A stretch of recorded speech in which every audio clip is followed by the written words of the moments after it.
Have you ever had one of those moments where you've been talking to a friend or a family member or a coworker, and they've made some offhand comment about being a stepmom, and you know that they didn't intend to offend you, but the comment really made you cringe?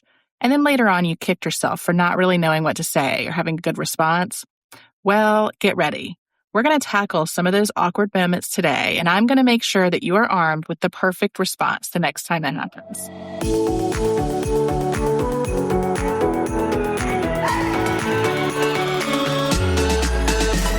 I'm Cameron. I spent years building my career and creating a life I loved. And when my Prince Charming finally showed up, he had 4 kids in tow. Fast forward through lots of mistakes made and lessons learned, step-family life was much more complicated than I realized.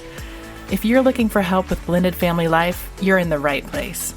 Welcome to the Stepmom Diaries, where we keep it real as we dish about all the things.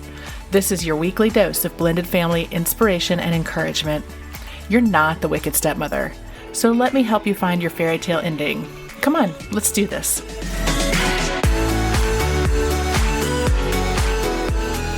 Welcome. I want to tell you that I am bringing this episode back from the archives because it is one of those topics that just never really stops being relevant, and it's something I get asked about actually all the time. Today, we're talking all about the awkward moments when you are faced with someone who's just said something really cringeworthy about stepmomming. I'm not talking about a child who screams, "You're not my mom." I'm not talking about a biological mom who makes a nasty comment or says something behind your back. Trust me, those things happen. And I think they happen probably more often than we would like, right? What I'm talking about today are the things that are said without intending to be hurtful. The things that are said because maybe whoever's saying them just doesn't realize how it's coming out or how it's coming across. And chances are, most of the people who've made these comments are a family member or a close friend who's trying to be supportive. Most of the time, they think they're helping you, and they would probably be surprised to know that what they've said has just destroyed you or even just hurt your feelings. And I'll be honest, this kind of stuff did not occur to me until I became a stepmom. I'd like to think that I was perfectly supportive of my stepmom friends before I got married and became a stepmom myself, but I'm pretty sure that I have said some of these things without knowing or realizing that what I was saying wasn't super supportive or helpful. And I know, the standards for stepmoms are already really high, weirdly high, right? We are expected to handle everything with grace, including nasty comments. And we try. I know we really do. I know that I try, and I'm sure that you try. But it can be really hard when someone we love and rely on makes a truly boneheaded remark. We expect it from perhaps our partner's ex. Sometimes we even expect it from our stepkids because, it happens. We don't expect it from people that we love and people who we rely on. So the question becomes, how do we respond to those comments without getting fired up or putting them on the defensive because they aren't aware that they've done anything that could hurt your feelings? It's especially hard when we know that they have the best of intentions and that they want the best for you and that they just don't really understand the meaning behind their words. So let's jump in and get started. The first comment I want to talk about is, you knew what you were getting into. What did you expect? This one makes me crazy. Do stepmoms know they're getting a man with kids? Absolutely. Do they think they have an idea of how that's going to play out? Maybe, yeah, probably. I thought I had an idea of how it was going to play out. But the reality is, we most likely had no clue, right? That was my reality. Did you expect all the crazy that can come with being a stepmom?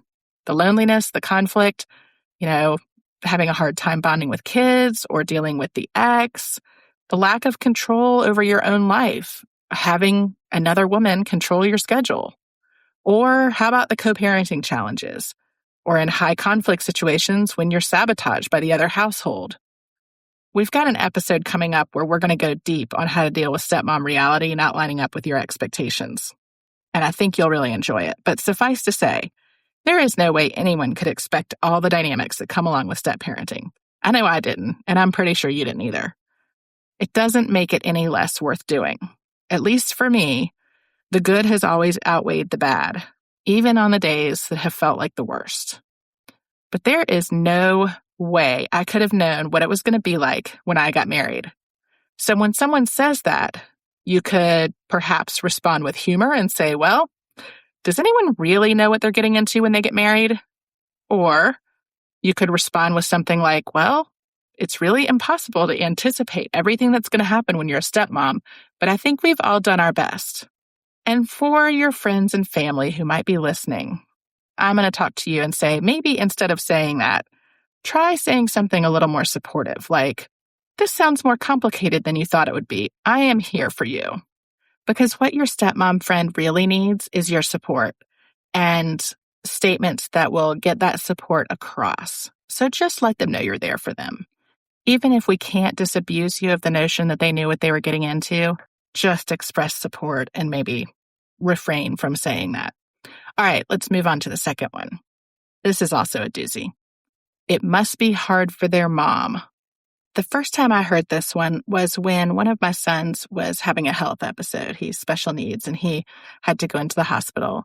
And a really close friend of mine, just kind of offhand when I was telling her what was going on, said, wow, this must all be so hard for his mom. Just no. Girl, your friend is the stepmom, not the mom. It doesn't mean you can't sympathize with what the whole family is going through, or even what the biological mom is feeling. But first, and I'm speaking to the friends of stepmoms and the family of stepmoms, please recognize your friend, the stepmom. That child is her family too. She is going to go through a roller coaster of emotions when her stepchildren are having a tough time. Her challenges may be very different. They are going to be very different than a biological mother's. But it doesn't mean they're any less real or any less serious or that she's any less upset. And she really needs to be able to lean on her loyal friends and family. So stepmom, how do you respond to something like this? Well, I had to really hold my tongue on this one. So instead of saying what I wanted to say, I said, you know what? It's been really hard for all of us. We are all going through a lot right now. And I left it at that. And for you, stepmom friends and family, let's just not say this one. How about that? But if you are going to say anything like that, how about something like, wow, what a difficult situation for everybody. Can I do anything for you or your family? That's going to come across as much more sympathetic, I can promise you. So, all right, moving on. The next one is, you got an instant family. All right, this is really common for people to say to stepmoms. And it is usually meant with kindness, and it's usually said with excitement. And I think that I have even said it myself. But it really oversimplifies the stepmom experience. Yeah, you definitely got an instant family. But that doesn't mean it's an instant happy family. It is much more than meets the eye. You may not know that stepfamilies take an average of 7 years to fully bond as their own family unit. Yes, you heard me right. 7 years. And during that time, an instant family can mean instant challenges, adjusting and bonding and dealing with conflict, among lots of other ups and downs of just life and depending on the ages of the kids. It's not all bad. I mean, not by any means. And most stepmoms love the heck out of their instant families. I know that I do. But instant family is kind of like what I call the great expectation that stepmoms have that generally disappoints them. And so when people say that, if you're in the stage where you're kind of realizing that your instant family isn't so instant awesome, it can really remind you of that fact. So how do you respond to something like that? How about something like, yeah, I definitely got some instant family members, and I am really loving getting to know them. Look, you don't have to expose all your warts when you respond to some of these. It's not like you need to give religion to everybody that says something that's slightly offensive. And you don't want to make your friends and family feel like they have to step on toes when they're around you and worry about what they're going to say that everything's going to offend you. But if you can soften your responses to make your point, you'll feel better and you'll get your point across.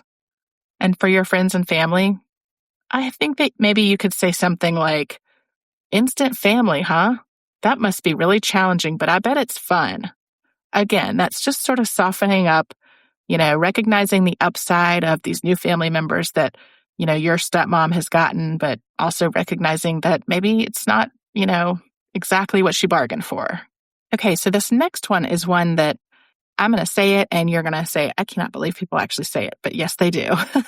This one is, it's your fault things aren't working. And yes, people do actually say that. Now, your friends and family are not going to be so blunt. Something like this may also come out like, are you sure you've done everything you can? The first time I heard this was actually from one of my readers, and I usually love hearing from my readers, but I received a comment once that I could not believe. The woman wrote, "What a joke. If stepfamily doesn't work, it's stepmom's fault. It's 2020, not 1950. I could not believe it. I was totally caught off guard. Not because it was negative. I mean, everybody's got a right to their own opinion. And honestly, not everybody has to be interested in what I say or what I'm offering. That's fine. It was the blanket statement that if a stepfamily doesn't work, it's the stepmom's fault. Wowzer. Talk about reinforcing negative stereotypes. I mean, the reader was right on one count. It is 2020, not 1950. Stepmoms nowadays, just like biological moms, and all women really, have much more control over their lives. We are empowered to establish boundaries, to take a step back when we need to, and to stand up for ourselves. And we are not required to suffer in silence, to put ourselves last, or to accept being second place in our partner's eyes. Your partner's family existed and was broken before you came along. It is not your duty to put it back together. And you should not be made to feel unnecessary blame or responsibility. What is your duty is to offer the best of yourself and to be there for your partner and your stepchildren, to set up your own family structure, make it a safe environment, and work hard to make it function. And no matter what anyone thinks of you, I know you're doing your best to make that work. So if somebody says that to you, how about a response kind of like, look, things are a little more complicated than they might seem. I'm not going to get into it all, but trust me when I tell you that we are all doing our best, and I could really use your support. For friends and family of stepmoms, for gosh darn sake, please do not blame your stepmom loved one for what might be going badly in her life right now. She is stressed out enough already. How about something simple and supportive like, I know being a stepmom must be really hard. How can I support you? Does that make sense? And you're picking up on a common theme here, friends and family. Your stepmom in your life needs support. They need your support. All right, so moving on to the next one. They're not your kids. Okay, this one kills me, I have to just say. Because first of all, duh, we know we didn't give birth to our stepkids. And we are well aware that we probably wouldn't even know the kids if it weren't for who we fell in love with. This is a well-intentioned statement, okay? But it can feel a little dismissive. When we've had problems with our kids, I've heard on more than one occasion from very well-intentioned friends, well, at least they're not your kids, except they're my family. Did I give birth to them? No. But I love them and I care for them. And for me, and for many other childless stepmoms, they're the only kids that I'm going to have. I did not give birth to them, but they are my family. And you know what, stepmom? You know just as well as I do that we know we're not the biological parent. And there are certain decisions and situations that can and should only be handled by the biological parents. Our role is to support our partner in their parenting. And, most of us stepmoms understand that we don't need to be front and center in the parenting role, but that support is really important and that we have a strong role to play in our families.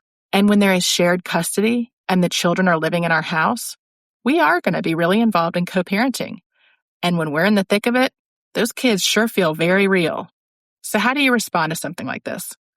How about something like, well, I may not have given birth to them, but they are my family.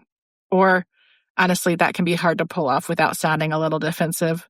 You could say something just very simple like, well, they're my family. And friends and family of stepmoms, I know that you're being supportive when you say this, but instead of saying something like that, maybe go with something like, I really admire you for jumping into what must be a really difficult dynamic sometimes.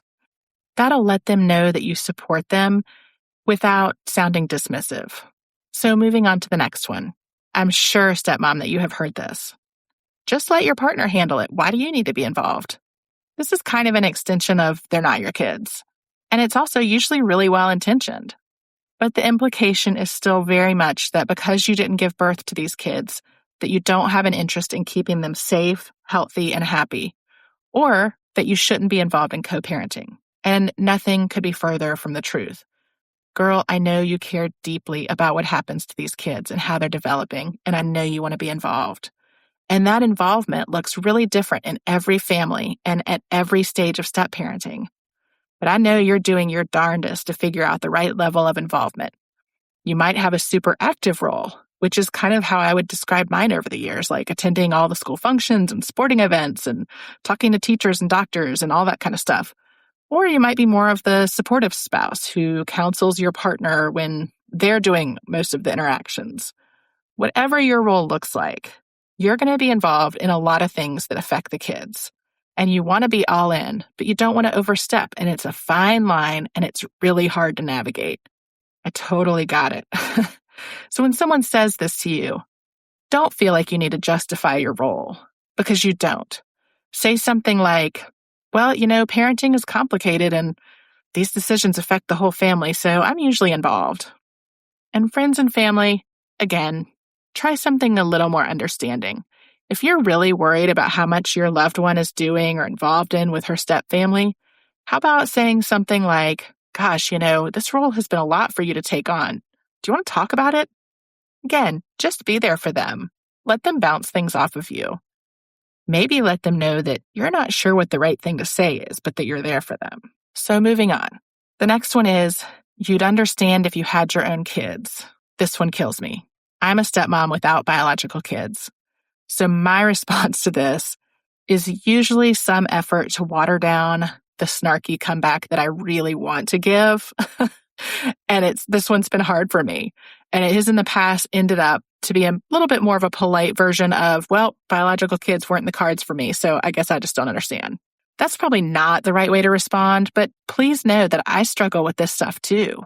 This is another one that's usually really well-intentioned. It also sometimes sounds like if you'd given birth, you'd understand. Yes, stepmoms who then go on to have their own biological kids often change their perspective on any number of issues. But to say a stepmom can't understand because she hasn't had her own children, it's just condescending. And again, it's not intentional. It just is. Are there certain things we haven't been through? Sure. Childless stepmoms haven't experienced childbirth. We don't and will never have the cellular connection to children that biological moms do. And we never will. But it doesn't mean we don't form different, very close connections with our stepchildren. And it doesn't mean we can't empathize about other issues around motherhood. And it discounts any possible heartbreak that we ourselves may have experienced over not being able to have our own children. And that is real. So if someone says this to you, how about responding with, yeah, there are probably things that are hard to understand unless you've given birth. But I do have a really special relationship with my stepkids. And for friends and family of stepmoms, this is one that I would say, how about just don't? Just don't tell them that they can't understand. Instead, maybe try something a bit more empathetic, like, it must have been quite a transition to go from single to married with children. You are my heroine. I know that's maybe a little extreme, but again, stepmoms really need your support. They really need your understanding, and they don't want to feel like you're trying to exclude them from motherhood. All right, moving on to the next one. At least you get a break. Yeah, this is a true statement.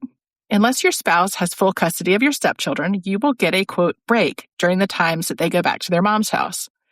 I'm not going to lie. Our kid-free weeks can be a nice break, for sure, especially if there's been a lot of conflict going on. There have definitely been days when my husband and I have looked at each other when the kids have gone and exhaled with relief. But depending on the kids' ages, it's not always a break. You're still dealing with the biological mom, especially if she's high conflict. We happen to have a special needs child, so we have regular calls with various members of his team, and there's never really a break from that. And then there's the fact that, yes, it's a break, but that means you don't see the kids. You're missing out on what happens at the other house. And if you don't have a lot of communication with the ex, you really may not know what's going on. So, yeah, it's nice to have a break, and it's great to have the alone time with your spouse. But I'll tell you, for us, most of the times we miss the kids when they're not around. And I know our house feels a little lonely and kind of quiet when it's just me and Craig. We like it, but it's always weird to go from seeing the kids all day, every day, to not knowing how their day's going or what they're up to. And I have to remind myself sometimes that before his divorce, Craig never got a break from his kids. And even after all this time, it is hard for him to just see them half the time. And I know he really misses them. And I should also mention that just because we have the kids less than full time does not mean our job is magically easier. We deal with a whole host of dynamics that are not there for traditional marriages or parenting. I'm not saying that I don't value the alone time with my husband that comes along with these breaks. I definitely do. And there are times when I don't know how I would cope without them. But it's just not that simple. So I don't know. You could respond with something simple like, well, breaks are overrated. Or you could say something like, breaks are nice, but they're challenging too. I mean, we miss the kids and we hate missing what's going on with them on those weeks. And for stepmom friends and family, how about instead of saying that, say something like, I know you must miss the kids when they're at their mom's house. Maybe you guys could make some plans to enjoy some alone time while they're gone. Something, again, a little understanding and empathetic to where your stepmom loved one is. So the next and last one is also a little bit of a doozy. And it's always said with the best of intentions. And it would just be easier if the kids were with you full time. Friends and family will say this a lot of times if there's like a real high conflict situation between houses. It's usually really well intentioned. They're just saying they respect your parenting, and it's honestly kind of a compliment to you and your partner. And especially if you have been venting to them about the kids' moms and her shenanigans, they're probably a little fired up on your behalf, and they might truly think you're a better parent and that the kids would be better off. But I know that it would absolutely not be easier if you just had the kids full time. Because you know what that means? That would mean they didn't have any kind of relationship with their biological mom. And as tough as things may be with her, kids need both of their parents. And I guarantee that if their biological mom were to magically disappear or run off with someone, there would be a whole host of resulting issues, abandonment, and all kinds of other stuff that your stepkids would have to deal with. So that sure doesn't sound to me like that would be in their best interest. The best and easiest situation is, of course, for the kids to have a low conflict biological mom who can effectively co-parent in a way that shows the kids that they have two households who both love and cherish them. And that is a lovely scenario. But for a lot of step families, and maybe for your step family, that's probably not the reality. But it almost never means that the kids would be better off with one parent out of the picture. Kids need both of their parents. And in a case where parents split up and marry other people, kids just need to know that they have two homes where they are loved and wanted and safe. So when someone says this to you, I think you can acknowledge that you appreciate the good intention behind it, but you could say something like, that's not really the case. Even when things are tough, I know their mom loves them and they do need their mom. And friends and family, how about something like, I'm sorry things are tough right now. Let me know if there's anything I can do to help you figure it all out. I know that there are probably a million other well-intentioned things that your friends and family have said or will say or might say to you that will hurt your feelings or make you feel bad about being a stepmom. And I really encourage you to have a conversation with them. You don't want them to feel like they need to walk on eggshells around you, but you do want them to understand your point of view and to understand how they can relate to you and how they can support you. And that, what you really want more than anything else is that support from them. I know that you want to know you're not alone and, have that conversation with your family and friends, especially if you don't know a ton of other stepmoms that you can relate to. You might not have a lot of people you can talk to. And if that's the case, have that conversation with your family and friends and say, I really need your support. I don't have a lot of people that understand what I'm going through. And I know that you may not be able to fully appreciate, my life as a stepmom, but if you can listen and keep an open heart and open mind, it would mean the world to me. I guarantee if you open up like that to your family and friends, it'll mean something. And I would bet it'll end up with you feeling much more supported and valued and feeling like you have a network of people that you can rely on. And look, I know it is really hard to respond when somebody says one of these awkward things to you, especially if it's someone close to you. It took me a really long time to learn how to hold my tongue and how to give that diplomatic response. And let's be honest, I don't always get that right. I mean, sometimes something will come out of my mouth and I have to just walk it back and say, I'm sorry, I really need a redo on this one. But if you can get to that point where at least most of the time you're giving a diplomatic response and holding your tongue, if you can do that and keep the peace, but at the same time, give your friends and family a new perspective on your experience and maybe, help them increase their empathy towards you and their support for you, you absolutely won't regret it. If this episode spoke to you or touched your heart, would you do me a favor? Take 10 seconds to go and follow the show, leave us a 5-star review, and share this episode with another stepmom who might need to hear it. Your support is going to help grow our blended family community, and you never know whose life you might change.